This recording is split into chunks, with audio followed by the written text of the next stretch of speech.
Hi, everyone. So this week, I wanted to talk to you guys about something that somebody said to me that I really haven't been able to stop thinking about.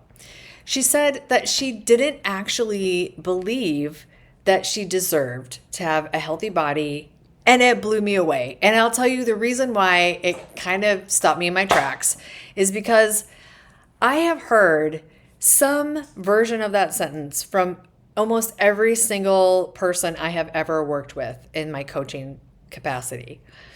And so I have to tell you, there is a reason that you keep gaining the weight back.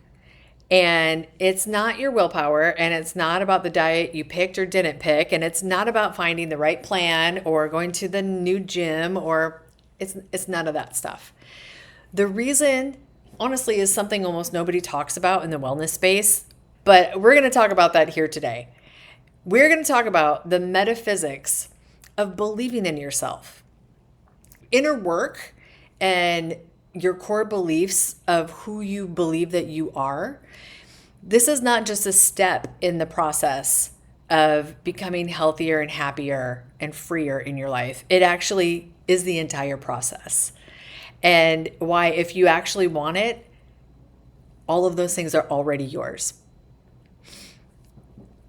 So hi, I'm Emily. If you're new here, hit subscribe, hit that like button, because this is exactly the work that we're going to do on this channel. So let's get right into it. So let's talk about this in the context of repeatedly regaining the weight, that lose, gain cycle that so many of us, like everyone on the planet, has been stuck in that in one time or another, and sometimes your entire life, right?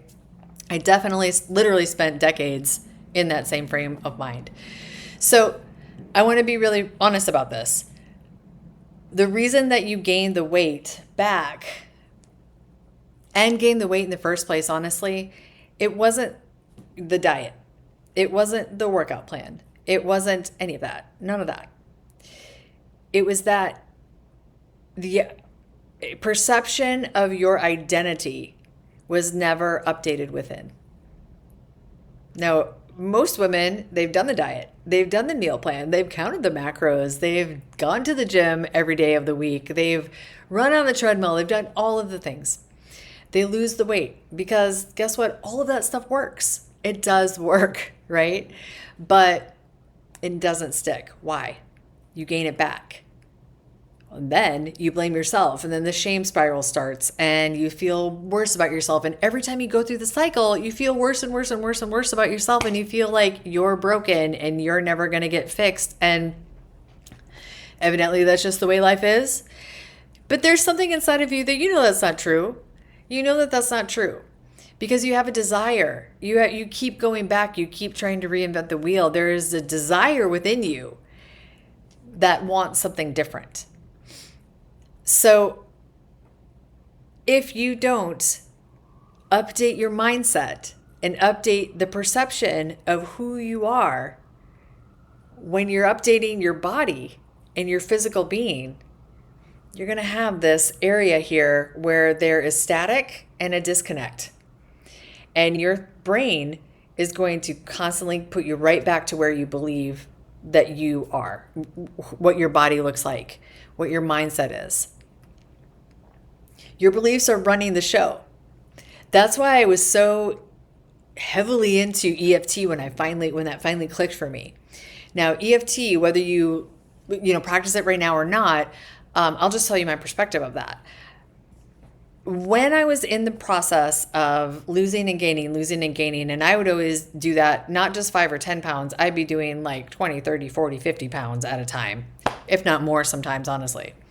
What a hamster wheel. What a crazy mindset to be in. I was lost, but I didn't think that I was, but I was, right? And if you're there, you know what that means. But why that hit me so hard when I finally discovered EFT and started seeing some results and like feeling results is because what clicked for me using that modality was that my thoughts were running the show. I thought I was in total charge. I was being totally type A about all of that, being very strict or breaking down if I wasn't strict or judging myself all the time. I thought I had that under control. But once I realized and started processing those things and letting that go and realizing that it's like an onion layer, you're just taking layer after layer out, you realize how powerful your subconscious mind is. So your subconscious mind runs about 80% of the show here.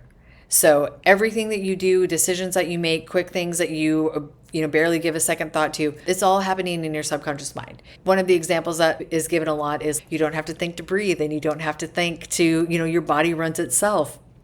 It's your subconscious mind in conjunction with your body running that show. Well, that is also true when we talk about behaviors and beliefs. Your subconscious mind is running that show too. So when you think about it, 80%, and some people actually say it's a 90-10 split, but I will go with an 80-20 split here. When you think about that, 20%, you are making conscious, fully cognizant decisions of 20% of your daily life. 80% of that is running in the background. So you don't even realize it. So thoughts are important. And when you say things to yourself, I don't deserve a healthy body, or, oh, I blew it again, or I'll just start over on Monday again, I guess, for like the millionth Monday in a row, your thoughts are writing the script for every food decision that you make, every self-sabotage that you have. You cannot out-discipline a core belief in yourself that you're not worthy of what you're working so hard for. You have to address that belief first. Now, we can't forget that not only do we have that struggle, that 80-20 struggle in our own brains where these things are just happening on autopilot, we cannot discredit or discount the fact that we also have a bazillion-dollar industry of diet and health and beauty that actually profits from us feeling this way. They profit from us feeling that we are not worthy of the change. So wellness actually begins when you reject that frame of mind entirely.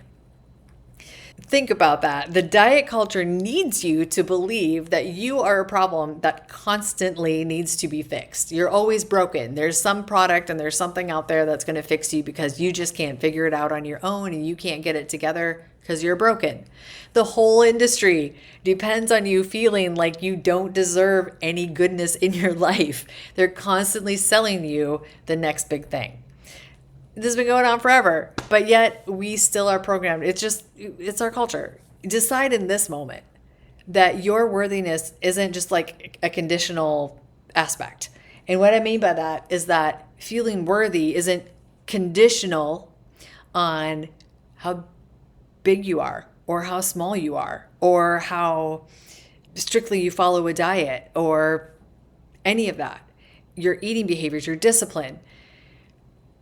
When you decide that your worthiness isn't conditional on anything else, that it is yours to own and it is yours to have, and you deserve it just because you are here and you are alive and kicking and living in this world, the moment that you decide that you are worthy of the things that you want because you want them and nothing else, you stop being their customer. You become completely free. You're good to go. Like, you can see through all that bullshit. And it's fantastic. You're able to see the world in a little bit of a different lens. And you don't need all of this stuff that they're peddling to you. You don't need all this extra stuff that is really just a substitute and a distraction from having you do that inner work and find that within your own soul that you are worthy of the things that you want. Including health, including wellness, including a positive mind, including a clear mind, including being free from all of that. So I just want to stress this too. You do not earn a healthy body and a peaceful mind through suffering. You don't have to suffer for it. It is not a reward that you get after you put yourself through really hard, challenging times. You actually receive that and you earn that by simply deciding that that's who you already are. You are the woman with the healthy body and the peaceful mind. She is someone that you decide that you are, and then you live from her. You upgrade your identity. Your identity comes first. Then the habits will follow. What you're doing right now in this moment is you are deciding that you already are her.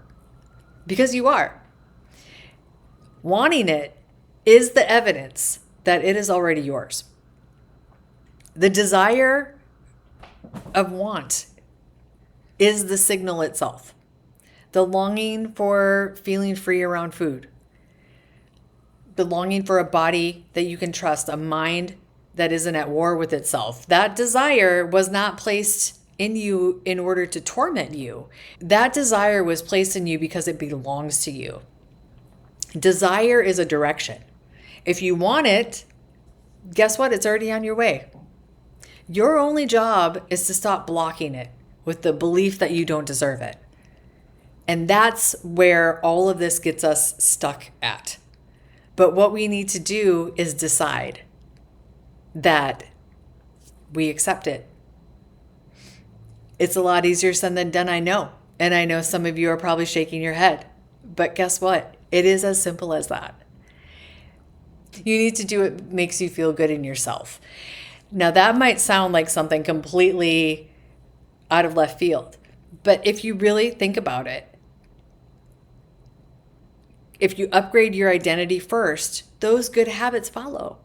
Because the habits will be different. They're going to hit differently this time. Because when you are coming at a place that you love and respect yourself, and you want the best for yourself in your life, and you know that it is your right and it is safe that you can have that, going to the gym doesn't feel like such a chore. Eating healthy doesn't feel like such a chore.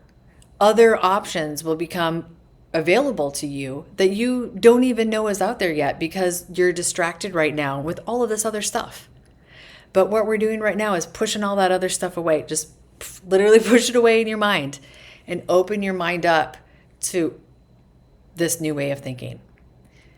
Upgrade your identity first. Truly believe that you can have what you want. The desire is yours. The desire is the evidence. The desire is the direction. If you want it, it's already on its way to you. And that is the truth. Loving yourself unapologetically is not selfish and it's not vanity. It is your actual mechanism of healing. This is true for every human being. You need to love yourself first. Self-love is the prerequisite to all of this. A regulated nervous system requires you to feel safe. It needs to be able to feel safe in order to expand. Feeling safe requires being on your own side. So you can't heal a body that you're at war with. You can't nourish a body that you believe is broken and constantly needs to be fixed. The audacity to love yourself before a body transformation is actually what allows that transformation to occur.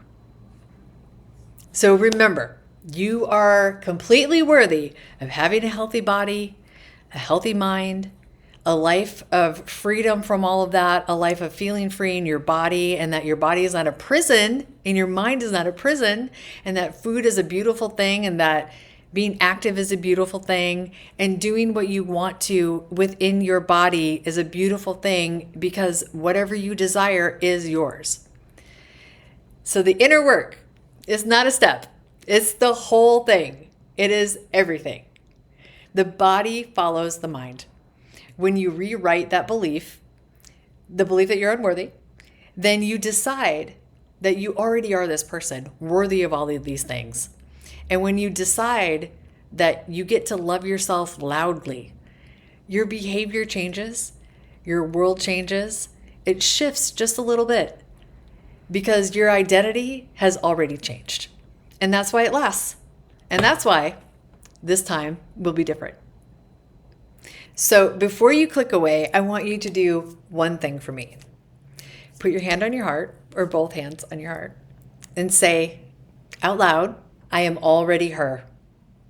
I already deserve this, and I am willing to believe it. I am already her. I already deserve this, and I am willing to believe it. I am already her. I already deserve this, and I am willing to believe it. That's it. That's the whole practice. That's the first step.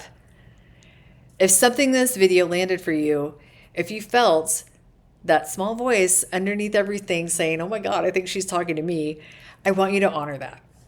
The very first step in understanding the story that you've been carrying around about food, about your body, about your worthiness feelings, that's exactly what the food story decoder was built for.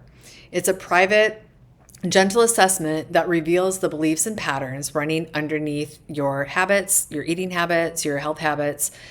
And the intent is not so that you can fix yourself because you're not broken, but it's useful because you can finally see what you're working against. It can finally give you a little bit of an insight into where you currently stand. That's completely free. The link is below this video. Go ahead and click on it if that is something that you wish to explore more. And if you're new here, please subscribe. This is the work I do on my channel. I try to do this every single week and go deeper into the layers of what binge eating, overeating, emotional eating, weight loss, health, wellness, all of that great stuff, all of these things that we face as women in our 40s and beyond.